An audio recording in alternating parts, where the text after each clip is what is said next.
अस्सलाम वालेकुम जी। लोधी पठान फैमिली से बच्चा है, सत्याना रोड में मैकडॉनल्ड के पास उनकी अपनी रहाइश है। बच्चा यूके स्टडी वीज़े पे गया था, अभी उसके पास जो है उसको नेशनैलिटी मिलने वाली है। वहाँ पर वर्क वीज़े पर जो है वो जॉब कर रहा है, PSW।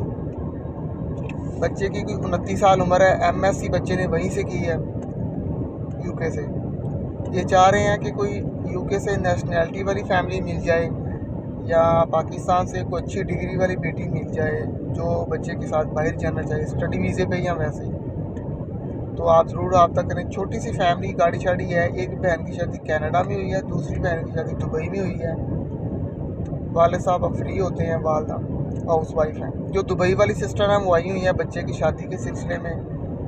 तो अर्जेंट मैचिंग है, कोई आपके पास अच्छी डिग्री वाली बेटी हो, उसकी जो है हाइट अच्छी हो और उसकी जो है अच्छी डिग्री हो, ज़रूर रब्ता करें। Hamza marriage bureau Faisalabad.